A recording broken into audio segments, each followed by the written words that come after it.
வணக்கம். டாக்டர் செந்திலால் பேசுகிறேன். இன்று திரும்பவும் உடற்பயிற்சிங்கிறது நடைப்பயிற்சி செய்வது எப்படிங்கிற பற்றி தான். நடைப்பயிற்சிங்கிறது நான் ஏற்கனவே சொன்ன மாதிரி 30லேருந்து 45 நிமிடங்கள் நடைப்பயிற்சி செய்ய வேண்டும். அது காலை வேளை 5 மணி முதல் 7 மணி வரை, மாலை 5 மணி முதல் 7 மணி வரை. நடைப்பயிற்சி செய்யும்போது முதல்ல ஆரம்பிக்க வேண்டியது 5 நிமிடங்கள் கொஞ்சம் மெதுவாக நடக்க ஆரம்பிக்கணும். மெதுவாக நடக்க ஆரம்பித்து அதுக்கப்புறம் ஒரு 20 நிமிஷம் கொஞ்சம் வேகமாக நடக்கணும். நடைப்பயிற்சி முடிக்கும் போது திரும்பவும் அந்த 5 நிமிடம் ஸ்லோவாக இருக்கணும். நடைப்பயிற்சி நடக்கும்போது தோள்களை தளர்த்திக்கணும். தோள்களை தளர்த்தி விட்டு கைகாலில் இறுக்கம் இல்லாமல் இருக்கணும்.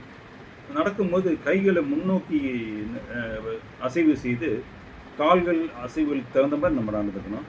அடுத்து முக்கியமாக பார்க்க வர்றதுன்னா நடைப்பயிற்சி முறை என்னென்னா, தலை நேராக இருக்கணும். தலை நேராக இருக்கும்போது அசைவுகளுக்கு தகுந்த மாதிரி நம்ம உடல் எல்லாம் திரும்பியும் தளர்ச்சியாக இருக்கணும், ஃப்ரீயாக இருக்கணும்.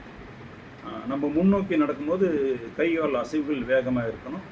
அந்த தகுந்த மாதிரி நடந்துக்கலாம்.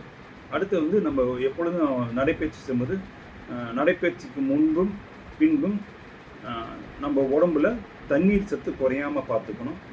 வெயில் காலங்களில் தண்ணீர் சத்து குறைஞ்சி போகிறது வாய்ப்பு இருக்குது.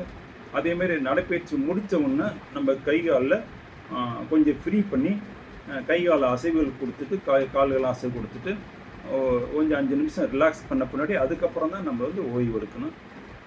நடைப்பயிற்சிங்கிறது திரும்பி பிரதானம் ஏற்கனவே சொன்ன மாதிரி இதயம் சீராக இயங்குறதுக்கு வழிவகுக்கும். நன்றி, வணக்கம். தேங்க்யூ.